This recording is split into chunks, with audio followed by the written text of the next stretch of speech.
All right. Good morning, everybody, and welcome back to True Crime Loser. I hope you're doing well. So, folks, today we're going to talk about old Wendi Adelson. All of a sudden, I think Wendi Adelson's interrogation she did 9 years ago, that was posted to YouTube 2 years ago, with everything that's happened in the past month, I think all of a sudden it's the most interesting thing going in the whole interrogation footage genre. I do think it's worth mentioning, we have to support the channels that are still willing to post the raw, unedited footage, because these days channels have figured out if I post the raw, unedited footage, even if it's really interesting, it'll get 200,000 views.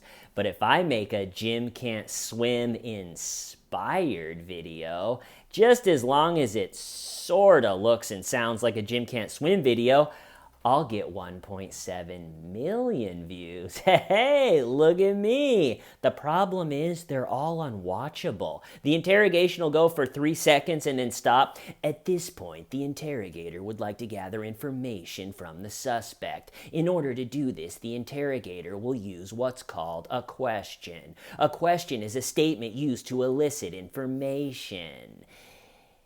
Yeah, my God. Click off. So a few of the channels that come to mind are Mentor Lawyer. That's who posted this Wendi Adelson interrogation 2 years ago. I'll link the link to that video, the full interrogation, in the description of this video. But another one that comes to mind is Rottweiler Investigations. I'm sure there's more. Give them clicks, give them love, try to keep them in the game. All right, so why is this 9-year-old interrogation all of a sudden so interesting? Well, because a lot has happened in that 9 years, and a lot of it has happened in the past couple months. So in that 9 years, since Wendi Adelson sat down for 6 hours with the law enforcement in Tallahassee, the two hitmen that Wendi Adelson's family, the two hitmen that the Adelsons hired to kill Wendi Adelson's ex-husband, Dan Markel, they've been arrested and convicted. Wendy's older brother, Charlie Adelson, the little girlfriend that he was dating that connected the Adelson family to the hitman, she was arrested and convicted. Took a couple trials. Wendi had to testify in both of them and took a beating up on the stand. By the end of the testimony, her hair was messed up. She looked like she got hit with a club. But anyway, so the hitman went down, the woman that connected the Adelson family to the hitman went down, and then a month ago, Charlie Adelson was convicted of setting up the hit. 2 days ago, he was sentenced to life in prison without the possibility of parole. That's a rough one. And a week after he was found guilty, 70-something-year-old Donna Adelson, 1 week later, was arrested at the airport trying to move to Vietnam. She's appeared in court a couple times and has already proved to not have the disposition to be able to go through something like this. It was the very first arraignment. Nothing is even happening yet. The prosecutor gets up, all right, here we go, we're getting this thing started. And already Donna's at the table going, oh my God, and audibly commenting. And the judge had to be like, Donna, you got to keep your little comments to yourself. It's like nothing is even happening yet. You're going to have to sit there and hear a lot worse stuff than that, Donna. So Donna is now arrested. That's one that was hard for me to ever picture. Following this one for years, if you would have asked me 4 years ago, hey, do you think Donna will be wearing the faded jailhouse uniform, sitting there in court going, oh my God, I was like, I don't know. I really don't know. It's hard to picture it making it all the way to Donna. And now Donna has been charged, and she's about ready to go through the same exact charges as Charlie. Same evidence. It's going to be pretty similar, I think. So Donna's about ready to start her absolute nightmare. And so the only one left, I guess arguably Harvey, the dad, could have enough of a part in it to be arrested too. But from where I'm sitting, all of the primary players have gone down except Wendi Adelson. And she's free. She's living her life. It's probably a little bit stressful. Her older brother, who set up the hit, got life in prison. Her mom, it's a little bit stressful to have your 70 something-year-old mom in jail and that whole situation. And I'm sure it keeps her up a little bit at night. Are they coming for me? And what's also interesting, all these trials, 9 years, so much has come out on the whole thing. You can see the plan that the Adelson family came up with to get rid of Dan Markel. When a truly dysfunctional family like the Adelsons gets pried open for the world to see like this, it always is one for the books. And even the Adelsons might separate themselves from most truly dysfunctional families. It's a bunch of psychos. If you had one psycho in a family, it's like, wow, what are the chances of that? That's wild. But to have 3, possibly more, really is something else.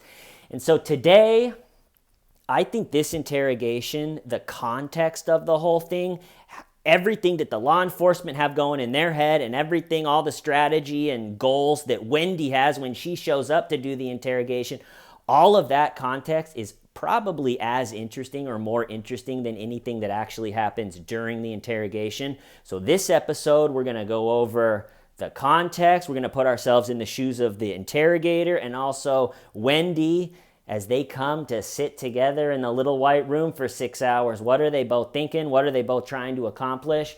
And then after we get through the context in this video, next week is going to be actually breaking down the 5-hour interrogation.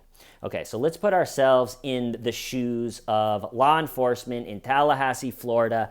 9 years ago, a call comes in from a neighbor that says, my neighbor just, I think, got shot in the face. You send out emergency crews. They find Dan Markel with fatal injuries. He ended up dying later at the hospital. Fatal gunshot wound. So you have a murder, and the clock immediately is ticking, and you got a lot of stressful stuff to do. So picture we get assigned the case. Professor Markel was murdered in his driveway. It's up to you guys to solve it. The clock is ticking. Don't blow it. Everybody is expecting this thing to get solved.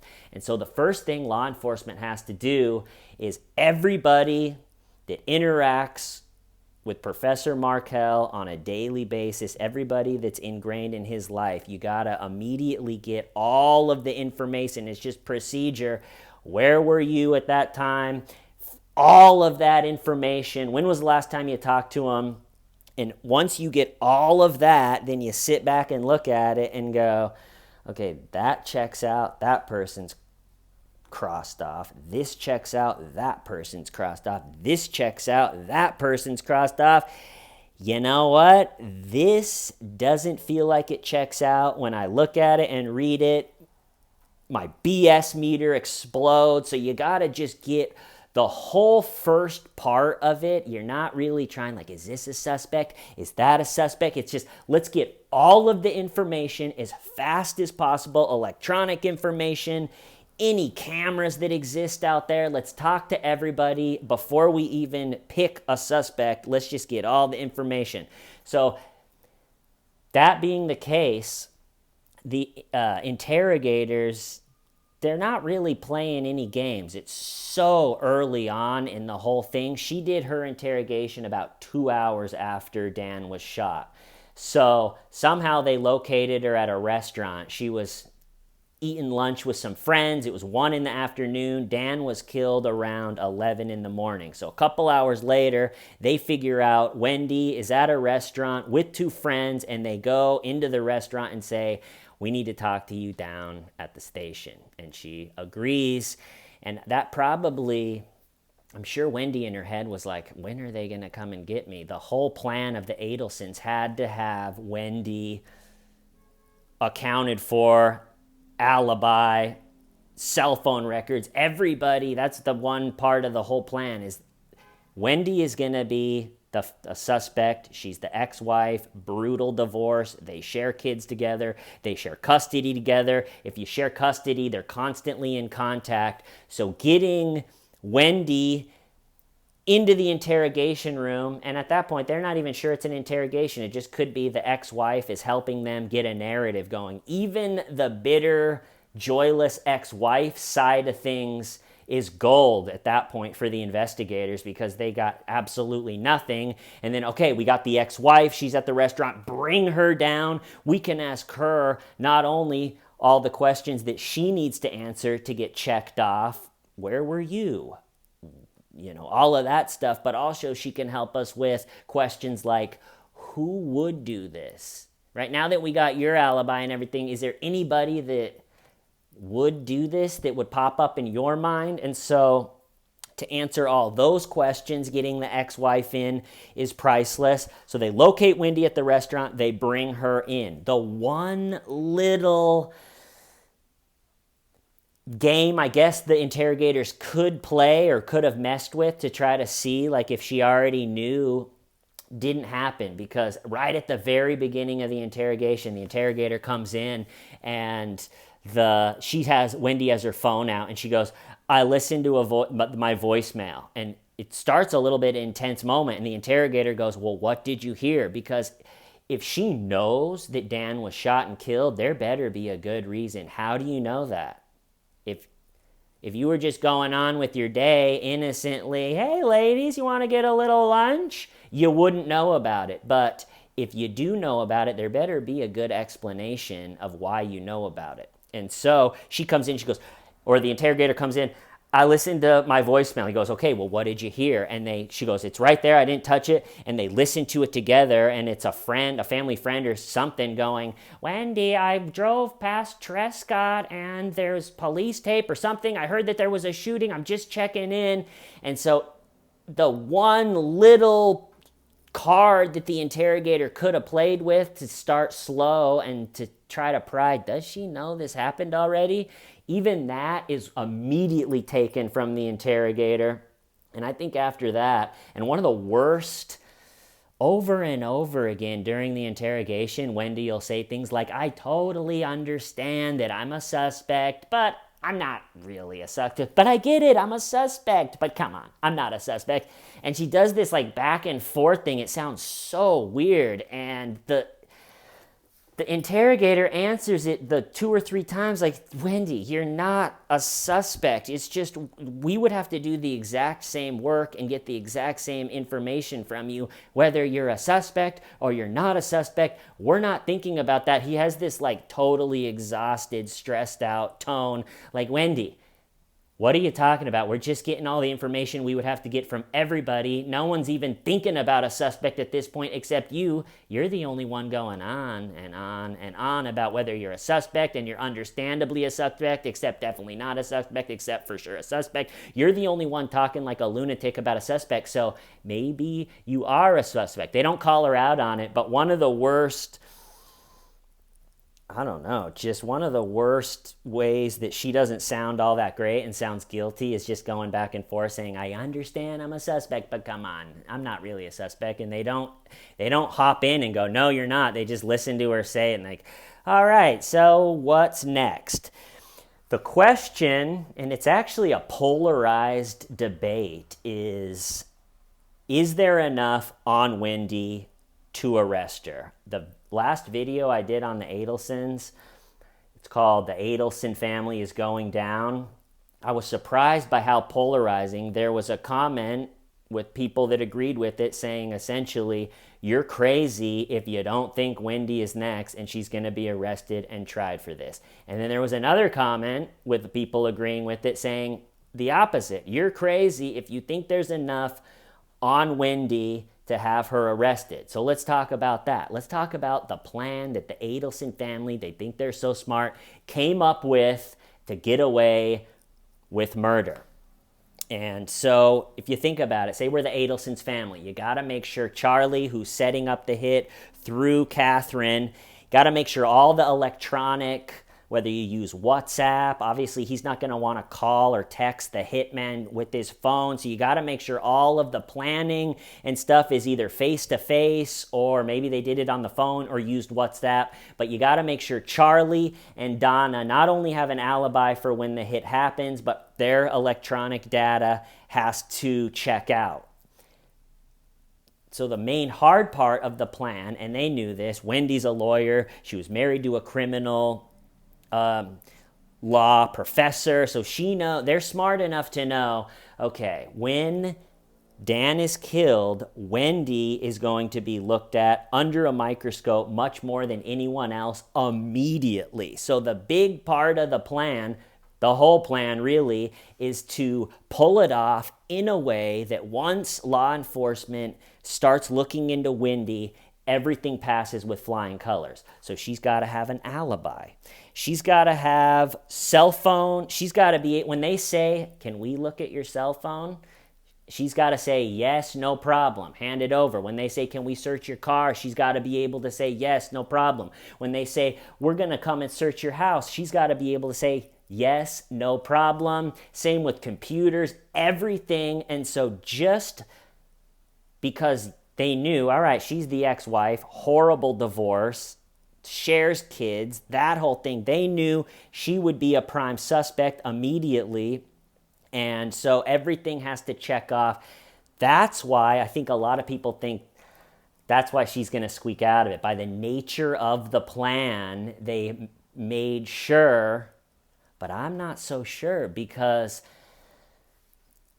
they screwed up a few different ways with, I think you could connect Wendy to this. One, the last little part of the plan is she tried to frame the guy she was dating. Dan and her had been divorced and separated for 2 years. For the 10 months leading up to when they had the hit go down, she was dating a guy named Jeffrey Lacoste. And one way that I think proves that she knew about it and was in on the planning and the whole thing is Jeffrey has testified and said in his interrogation that all of a sudden, as it's leading up to the time when Dan Markle was murdered, well, it felt like everything was just heading to something. He didn't know what the hell, why does it feel like this? He said it was like beating drums and they were all marching towards this big thing and he didn't know what it was. But Wendy was essentially in the process of breaking up with him right as the hit was about to happen, but then all of a sudden was very curious. He had planned to go on a road trip, and she goes, when are you leaving for that road trip? And he's like, oh, I don't know, like I think 11 in the morning, and then she was like really interested other times. So are you still leaving at that? Are you still going at that time? Still 11? You could almost classify it as pestering. You still going? Oh, you're not leaving at that time? It's like, woman, please, I'm leaving when I'm leaving. You're about to break up with me. Why are you so interested in when I'm leaving? And it's because there's no other reason. They were trying to plan it. The last little cherry on top of the whole plan was they were trying and actually setting up the hit. It seems like scheduling it for the right time was the hardest part about it. The hitman came down, I think, a time or two before they actually did it, and it wasn't working out. So the last little cherry on top, which Charlie couldn't ask Jeffrey Lacoste, her boyfriend, this. Donna couldn't do it. So this was one thing that Wendy kind of had to do. They were trying to keep her totally under the covers for this whole hit because she's going to be looked at more than everybody, but she's the one that had to be like, so you're, what time? You still leaving? Still leaving at 11? Positive? You sure? And the final little cherry is they were going to try to plan it so as the ex-boyfriend, who even Wendy said was nothing but nice to her and her kids, and said try to put him in jail for life is just plain psycho. And so they were trying to plan it. So the final little thing is as the new boyfriend, Jeff Lacoste, is leaving out of town at 11 in the morning, he goes right by Dan's house or really close. So his cell phone data would go, when the police looked at his cell phone data, it would show him going right by Dan's house and then straight out of town. And all of the Adelsons would have alibis. Their electronic data would be nice and work out and be totally good. And then so as the police are looking at things, wait, the ex-boyfriend who in the interrogation, Wendy makes sure to slow play Jeff, but by the end of things, she's referring to Jeff. I know he's a good suspect. I could see why you guys think he's a good suspect. If anybody did it, it was probably. So she knew, all right, we're going to set it up where my boyfriend drives right by the house and then it looks pretty sketchy. He drives then straight out of town.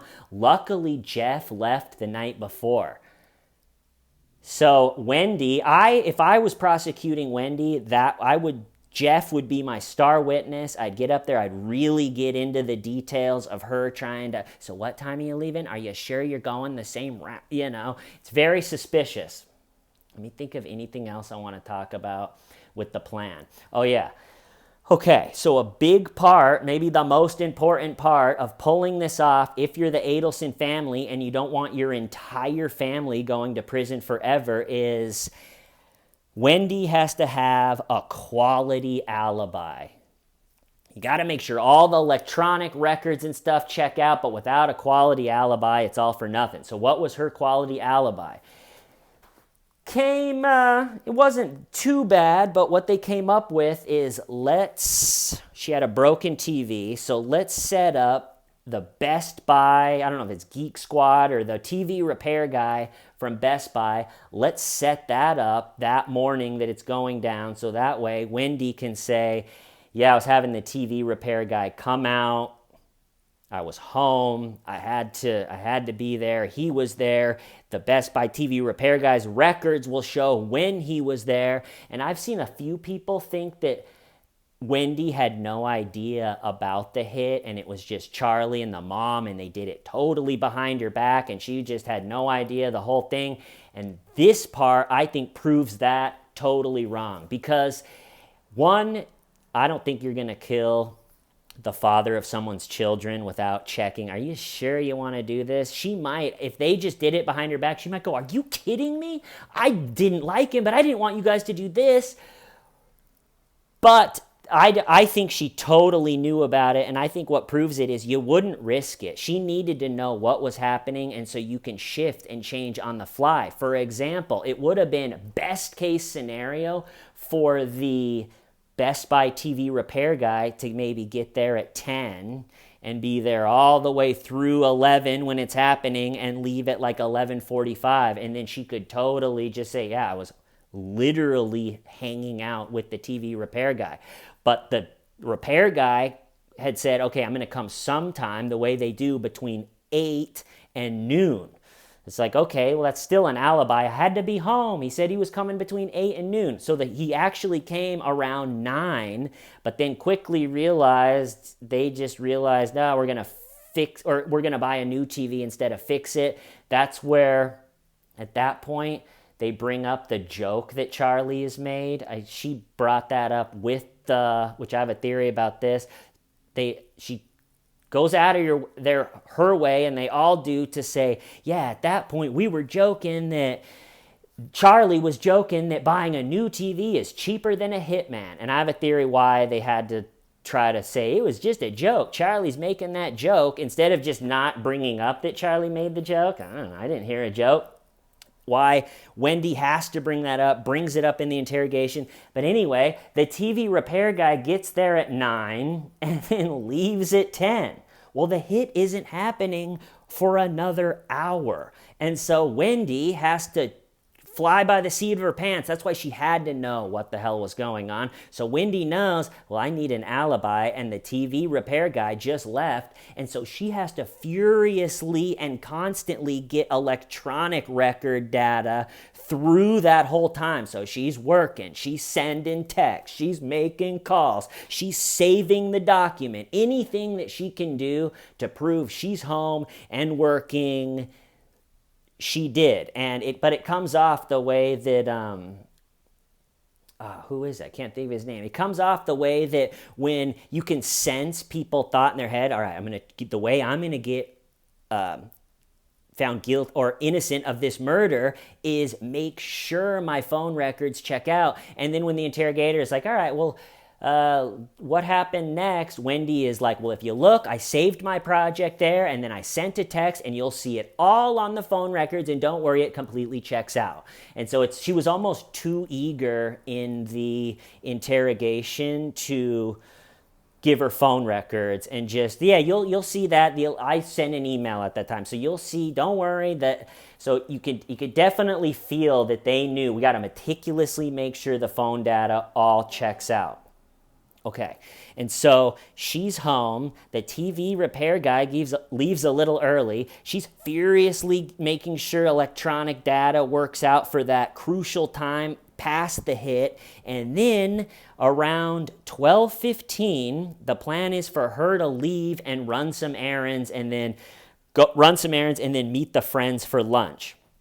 My theory is where the whole Charlie was joking that the TV was cheaper than a hitman. It's the same reason I think they tried to frame Jeffrey with the whole murder, which again is just one of the most horrifying parts of this whole story, is on top of all of the nightmare they murdered, to totally frame just an innocent guy that had nothing to do with nothing, to try to put him in jail for life, is something else. But during, I don't know if it was a month earlier, but pretty close to when the murder happened, Jeffrey Lacoste, the boyfriend, is having a late night conversation with Wendy. And Jeffrey said something like, you're only living in Tallahassee because you have to, because of your ex-husband. If whatever happened with that gets solved, would you leave immediately and break up with me? And, it feels like our whole relationship is based on you being stuck here. And as soon as you're not stuck here, you're going to leave immediately. And it's late at night, and it's pillow talk. And Wendy makes a huge mistake and says, can I tell you something confidentially? And Jeffrey's like, yeah, sure. And she goes, my brother has looked in to hiring a hitman to kill my ex-husband. And the new boyfriend is like, what? And then they started kind of talking about their relationship again. But she told someone, and the weakness of their plan from the beginning is how many people know about it and are in on it. So why not tell the new boyfriend, adding one more person to the whole thing? But she probably the next day or sometime after she said that, can I tell you something confidentially? I'm sure she either talked to her mom or talked to her brother, and they were like, you're an idiot. That's going to pop in his mind immediately once he hears the news or sees it on the news that Dan is dead. Now we have to figure out something for him. And I think the plan was, okay, play it off as this joke, this ongoing joke that isn't funny, that I don't know if even can be classified as a joke.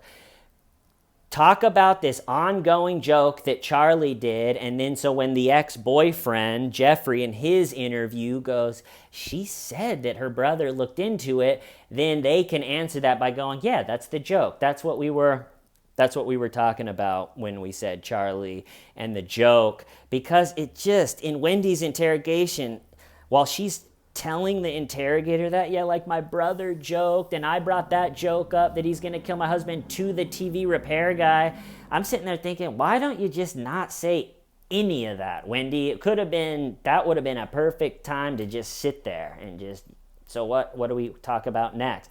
But she keeps bringing it up. Yeah, this joke my brother told, it's in such bad taste. So at that point, I think they're like, all right, so you told this new boyfriend, he's going to go into his interview and immediately say, yeah, they were talking about looking into a hit. You should look into him.